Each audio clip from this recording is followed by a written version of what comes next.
Welcome to the Didi and Lital Show. Advice, thoughts, and stories from a married couple on cybersecurity, technology, and life in general. Now here are your hosts, Didi and Lital. Hello and welcome to the Didi and Lital Show. It's another week. I'm Lital. Hi, Didi. Hey, Lital. How's it going? Going well. How's it going? Clearly, the weather has read the calendar and monsoon season is over, it looks like.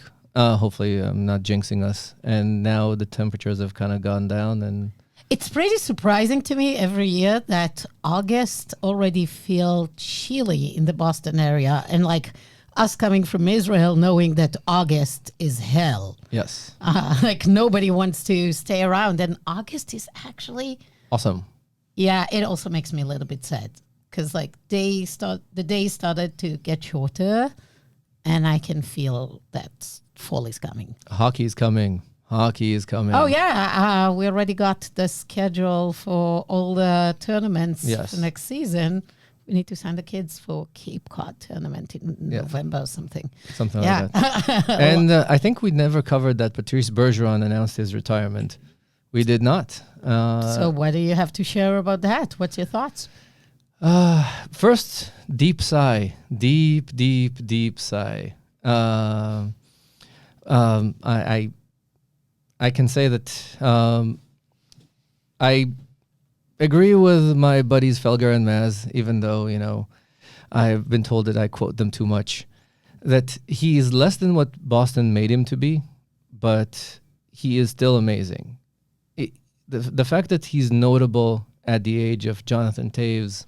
How old is he? For those that are not following hockey, Bruins, and so. 37, 38, something like that. How many years he spent with the Bruins? 20, because he started at 18. Wow. He was drafted at 18. He was a phenom. The team already He is 38 years old. Yep. Thank you. Thank you.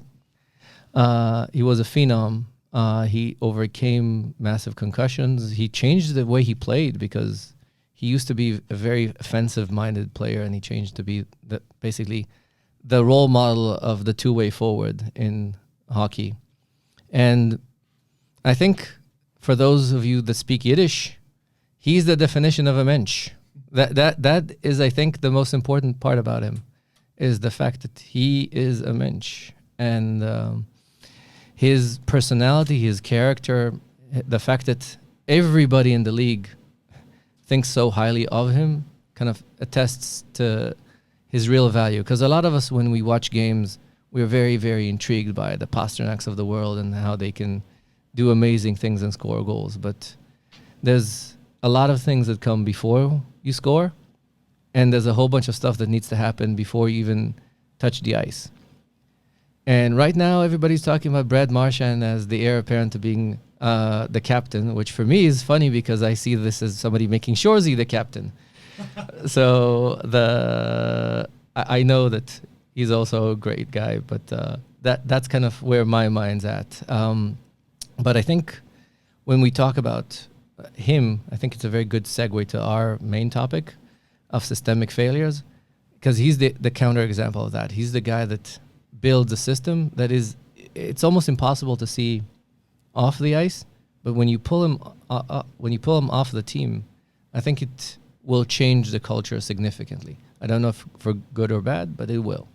So that's my very, very long filibuster about the fact that Patrice Bergeron, who made at least 10 of my years here in Boston a lot more enjoyable, especially scoring on the Leafs. I think people in Toronto are probably celebrating. All righty. Let's go to a topic today. So you and I have been listening together to awesome podcast. It's by the New York Times and This American Life. It's called The Retrievals. Go check it out. Devastating story. Kind of like TLDRing it. It's a story about Yale. They have a fertility treatment clinic over there, which provides in vitro fertilization for any women that can afford it. Here in the US, it's usually not that covered by most health insurance. So it means a lot of money, a lot of effort and emotional and physical pain that people go through. Personally, we have been through IVF. Our twins were born through IVF in Israel, where it is subsidized by national health insurance. And the story is that hundreds of women undergo this egg retrieval process without actually being under anesthesia. They were told that they would be, but there was a nurse over there stealing fentanyl for over long period of time. It's debatable now for how long, but she replaced fentanyl with saline in hundreds of vials, if not thousands of vials over there. And hundreds of women undergone this treatment, saying that they are under excruciating pain, were ignored, kept on going. And it's mind-blowing to think that this happened. Nobody noticed it. Nobody did anything for a long period of time until a real anesthesiologist came in and spotted that there was the a cap caps of those vials were not kind of like properly sealed, started looking, and then they started investigation. They found out, and I don't want to ruin this. Go listen. It's a 5-episode podcast, really great. But we started talking at home of how this is relate to a lot of things we see in companies. Yep. This big systemic failure of systems. Like when you say, how come WTF, how come in a prestigious organization that's supposed to have very capable employees for such a long time, things went so wrong in so many ways. The traffic signs were out there. People were complaining. There were clear complaints, and still went on going and going and going for months, if not years. And how come? And let's talk about the equivalent. So do we think there is equivalent in security, in tech, in general? I think security is very much a place, and we have brought a lot of metaphors from healthcare because, yes, it is the area that is probably has a lot of equivalence. But unfortunately, systemic failure is something engraved in a lot of organizations. I agree. I think this is where, when you look at how Yale analyzed this, they said, oh, we had this lady, Donna, stealing the vials. We fixed the problem solved, onwards and upwards. Yeah. We have a fentanyl issue. Yeah. There is a drug addict. Yeah, exactly. She screwed it, and let's move on. Yes, that's kind of... We call it in Israel, there is a saying in the army, Lashim Tashin Gimel. How do you, can you you can translate it? You can translate it. It's basically making the corporal take the fall for everybody in the basically chain of command. the guy that is the one that sits at the gate. He's the one to being let go, sit in prison, pay for everyone else's failures. Yep. When something goes So wrong. this is systemic failure is something that we need to think about. This is kind of a little bit of the cultural difference. If you think about it, Israel after the 73-year war decided that you always have the 10th man. So if everybody agrees in the room, somebody needs to take the counterpoint and argue. There is an instituted division in the intelligence force that all the work is to always say the opposite. So Yep. if the majority has a belief that there's not going to be a war, for example, they need to come and say there is going to be a war and bring all the proofs that they have for that. And it's their job Yep. to always say the opposite. And it's a role that was instituted after the failure of Israeli intelligence to see all the evidence they have for the war that is about to start. They completely ignored it. They dismissed it. They said it's only going to be a drill. It's not going to be a war. And because of that, Israel was at the brink of existence. Yeah. And so the two things that I thought about when I heard this podcast, I was thinking of the 73-year, the war, the Yom Kippur War, and the other thing, and the lack of challenging of systemic, and the fact that Donna was basically the straw that broke the camel back. Donna is the nurse. Yes. That was the addict. So what happens a lot of times I'll translate this into the world of security. Let's say a big company establishes, a new CISO comes in. Remember, Dima was here. Yeah, a previous episode. Exactly. Listen to it. Dima is always awesome. So he came in and explained that there's something called a transformational CISO. Somebody comes in and says, okay, we have a problem. Here are our business goals. Here are our controls that we have in place to achieve those business goals. And we need to show a path of what the efforts that we're doing to achieve those business goals. So you have that transformational CISO, and he puts a lot of controls in place. They'll start making mandates to say, for example, that access can only happen from managed devices, that everybody has to 2FA, and that something needs to happen. A million of these rulings. And suddenly everybody's life in the company becomes a little bit harder.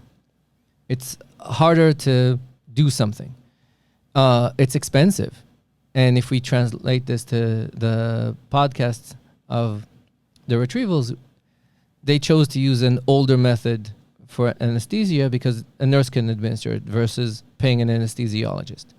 They didn't want to put controls in place to who has access to the drug because it meant a lot of bookkeeping, but also a lot of reporting. They didn't buy a machine that dispenses and even before the machine that dispenses, they didn't have a process. So they chose the option to avoid the FDA basically fining them for misuse by just underreporting, which is an option. They chose the option of not reporting and doing less to avoid the rules. And it happens a lot of times in security as well. You say, if I don't at all have a security policy around this, I won't be in breach of policy when I do the SOC 2. Right. Remember when we had Stravish over, he said people report on their SOC 2. The minute you start reporting, you have issues. If you don't, report, whatever I don't see doesn't exist. Exactly. That we saw this a lot of times when we deployed ORT, is basically you saw the face of people saying, I don't actually want to see this. I'd rather not see this because now because legally now you need to do something. Yeah. I don't want to see this. And this is kind of the example of what happens after you have the transformational CISO. You have somebody comes in that needs to run the business. And there's a continuous war of attrition on the CISO to say, you know what? The CFO really doesn't like to work from a managed device. The managed devices, we all have Dells. He wants a Mac. And look, he's so awesome. So let's give him a Mac. But we don't have any controls for Macs. So it doesn't matter. It's only one person. It's only one person. It's just the CFO. He holds all the data for all the company, but what's the worst that can happen? And then slowly you have the erosion of these controls. Now the transformational CISO put a system in place that has probably some belt and suspenders. But eventually you erode enough of those things out of the system that then the Donna comes in, takes a USB key, from the parking lot, puts it in, and suddenly your whole organization is in ransomware mode. And it's that simple because those controls were put in place for a reason. And as you slowly erode them, or you neglect to understand where the threat landscape has changed. For example, that transformational event has happened, like the fact that COVID hit, everybody started working from home, people started doing things, people started working from their kids' Chromebooks. You might have changed your posture, but you have not actually changed your policies to adhere them. You still check. Like I was joking about this, that people were looking for our server rooms in a cloud-only company because that's the security part of the security posture assessment checklist. Exactly. So yeah, there is a server room. There's a server room. There is no server room in Tel Aviv. Trust me. And by the way, that's kind of a little bit of what happens when you think in a very dogmatic way. And I'm not saying this is bad when companies become more financially oriented. Actually, I prefer a company that's financially oriented, because if they're truly financially oriented, then they do a real cost damage assessment of what does it mean to be breached. The Didi and Lital show will return in a moment. The Didi and Lital show is sponsored by ORT. In today's world, identities are the perimeter protecting the organization and are the most exploited vector by attackers. If your security teams are struggling to maintain control of identity management tools, ORT can help. ORT offers a centralized platform for discovering, monitoring, assessing, and remediating identity threats to your business. While most security platforms can take weeks or months to start identifying and remediating risks, with ORT, your security teams can get started in as little as 30 minutes and start securing the identity perimeter immediately. ORT will surface the most critical vulnerabilities and give your security teams the recommended action steps. Start your trial today at ORT.io. That's OORT.io. The Didi and Lital show is sponsored by Hunters. Hunters is a SaaS platform purpose-built for security operation teams, providing unlimited data ingestion and normalization at a predictable cost. Hunters helps SOC teams mitigate real threats faster and more reliably than SIM. Visit hunters.ai to learn more. Earlier this week or late last week, new rules that by the SEC that companies that are publicly traded will need to disclose substantial security incidents publicly. Yes. Is it 4 days after it happened? So there's a couple of things that are interesting there. So there's one that is boring, but I always love the boring part. Yeah. Because the boring part is where people will make money. Mm-hmm. And there's also the boring part, which is the thing that will sound the least intimidating to everybody, but will bring the most value. It means that at the end of year reporting, they need financial reporting. There's an addendum that will come with the disclosures that discloses all the security business goals, all the cybersecurity business goals, and how you're putting the controls into play.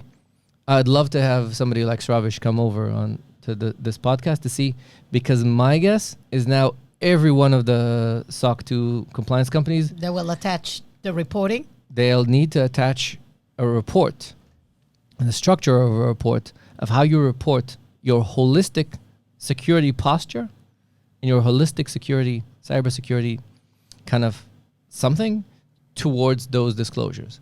And initially, nobody will look at them, but at some point in time, somebody in the SEC will hire somebody like Amit Yoran, and they will take a look at this and say, okay, you're out of compliance, you're out of compliance, you're out of compliance, you don't know what you're doing, you don't know what you're doing.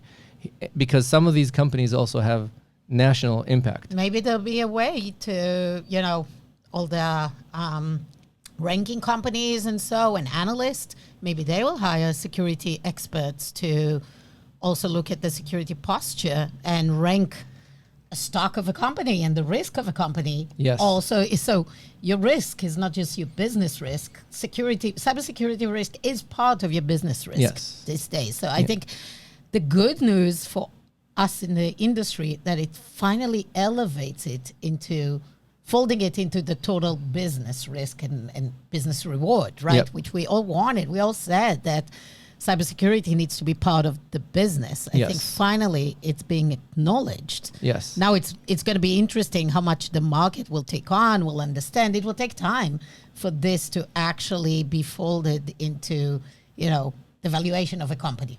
I think it will come in really fast in the valuation, especially in healthcare. Speaking of systemic failures, healthcare right now in this country has the most systemic failures because they're using Epic, they're running on-prem, they're doing stuff that unless they're forced to innovate or elevate, they'll continue doing the worst possible thing until somebody... Well, and they have a ton of HIPAA data, so needs to be protected. So that will... Doing bad job, trying maybe the best. That will force at least a lot of the healthcare companies to have a come to Jesus moment and understand that now everybody sees that the emperor has no clothes. So they were hit with so much ransomware in the last few years. This is the driver for this ruling. So that is the first step. That kind of reporting the boring part. Now comes the thing that got CISOs breathing into paper cups or paper bags. Yeah. So the rule was that if a major incident has happened, and you can take as long as you want to decide that what's reasonable. That it's a major. That it's a major. That has a major impact on your business. Yeah. But if a major something happened to your business due to a security breach, you have to report it in 4 days. Now, it used to be that? No. The time wasn't defined in the past. The time wasn't defined. That's a new thing. Now it's 4 days. And also there was another thing. People used to hide behind law enforcement, especially when ransomware hit. People would say, no. Law enforcement told me not to disclose this. So originally, by the way, and that thing scared the shit out of the market. What happened was that they said, we don't care about law enforcement. Law enforcement can say whatever they want, but even if it's an active investigation, you report. And the DOJ stepped in, and the DOJ said, you know what? Here's the exception process. You need to hit the Attorney General. So this is going to be this is the first one of these. I want to get popcorn and watch, because this is going to be an interesting discussion. They said that you need to go to appeal to the Attorney General that this is a case of national security, or it's something that's significant for law enforcement. More likely than not, I think from the history of breaches I saw in my career, I think I've seen 4 of those that actually impact. I mean, maybe the incident that Microsoft now has with the officials in the US being breached, that's a national security one. The Microsoft one is one. The Aurora one with Google is another. RSA breach, of course. Yeah. But those are the only 3 that are top of mind for me. By the way, feel free to leave something in the comments if you think that a known breach was of national security impact. I mean, maybe DNC hack. Maybe. No. Who cares about what politicians have to say? But that kind of now it basically states that thou shall report. And this will put to light a lot of the breaches. And also it's going to be, I think it's actually going to have an adverse effect on the industry. I think it's going to have a very bad adverse impact on the industry, because what will happen is a lot of public companies will hire a lot of non-public companies to run some of their security infrastructure, and the breaches will happen in the non. So if you think of what rumor has it, I don't know the details. I don't claim to know the details, but the rumor of the Okta breach, the first one, was that the third party got breached. And part of their reporting problem was the fact that the third party and their contract was a problem. This is I want to see the first one of these happening. I don't think that companies can hide, behind a supply chain thing. It's my vendor that got breached. I guess if it impacts your own customer data or significant things, probably. I mean, we can see it in court. I guess that will come to exactly. Those things will come to courts soon. Exactly. So my assumption is, all public companies will now start requiring all the vendors, even if they're private, to disclose it as well, because the supply chain will impact them. I mean, they have the impact. Like, how can a company, like you say, Okta, they will be fined, they will have consequences because of this small vendor that didn't disclose and didn't tell them.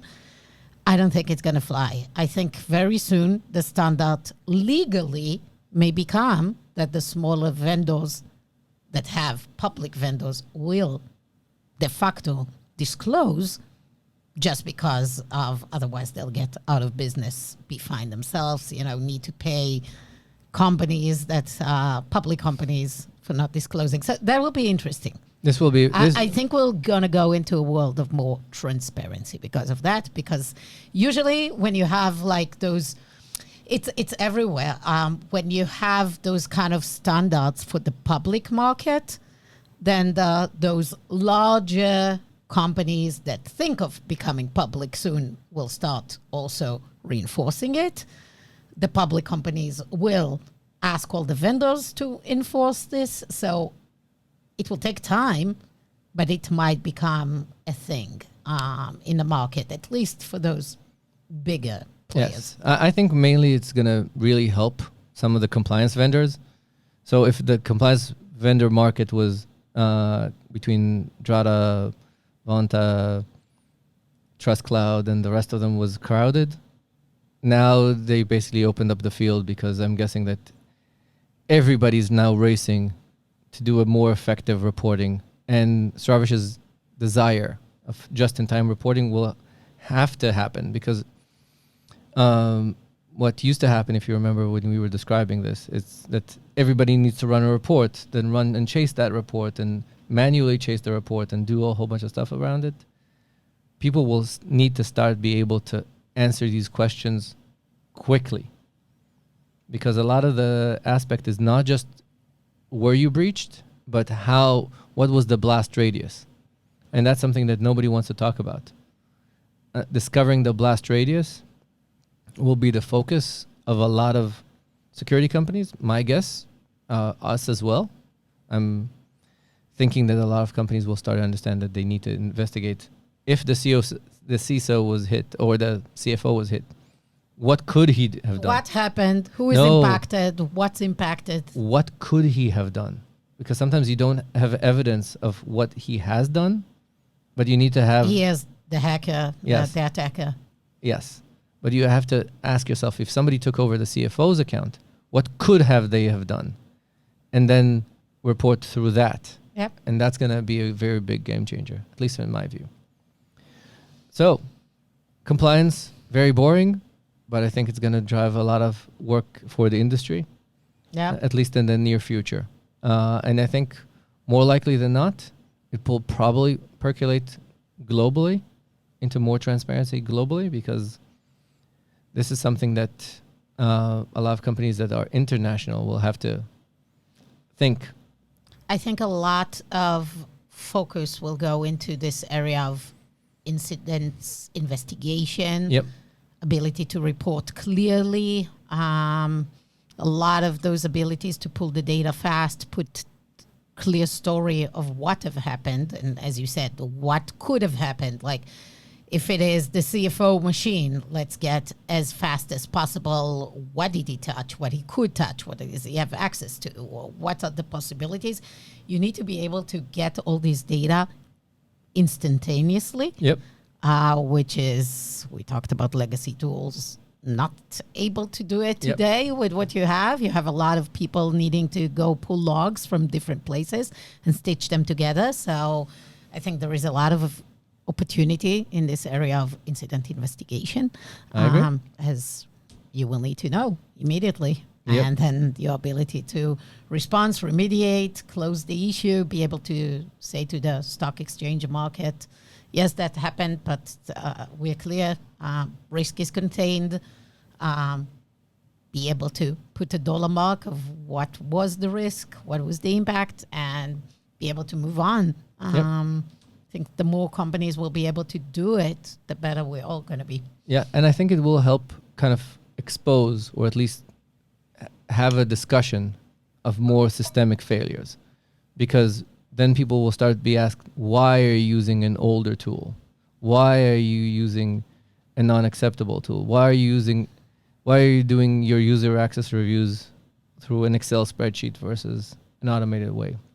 People will start asking those questions, and there will be at least I hope there'll be more responsible security spends, rather than right now, if your CISO is charming and kind of is able to get the budget, he gets budget. If he looks more like a CPA, he doesn't get budget.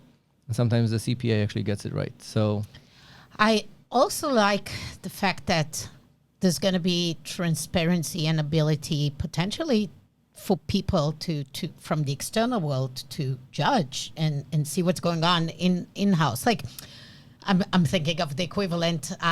If I'm going to choose a clinic to come do my fertility treatments today, you can see most of them report the outcomes. Success rate, outcomes. Yes, that's discussed in the last episode.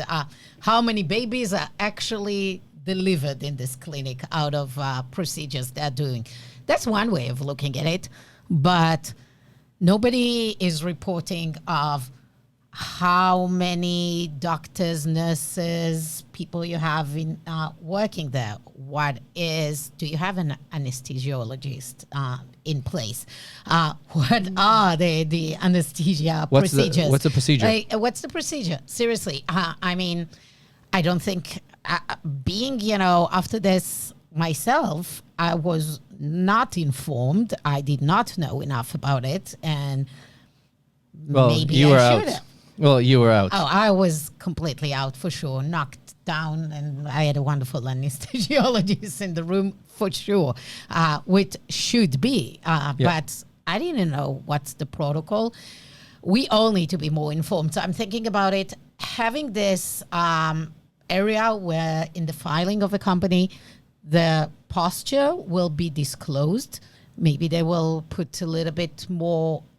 The fact that people from the external world would be able to scrutinize, ask questions, maybe will be in a point that, when there is the quarterly investor call, some may ask about the risk, security risk, how they handle stuff. Like, those are things that should be asked. I agree. Especially if you are holding all the world's data, if you're a Facebook and you're a Google, and like, what are those risks? Who is asking them about that? I'm wondering if they're gonna have analysts that will just open the role for in the analyst companies. Yes, that's what I'm saying. I want to see cybersecurity experts starting to work at analyst firm in investor banks and being able to scrutinize and ask questions.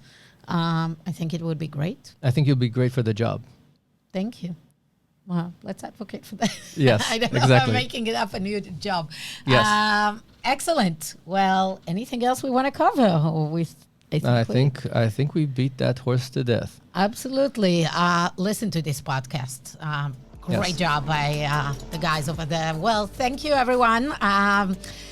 We hope to see you soon. The Didi and Lital Show is a weekly podcast. If you like us, rate and review us wherever you get your podcast. And with that, thanks, Didi.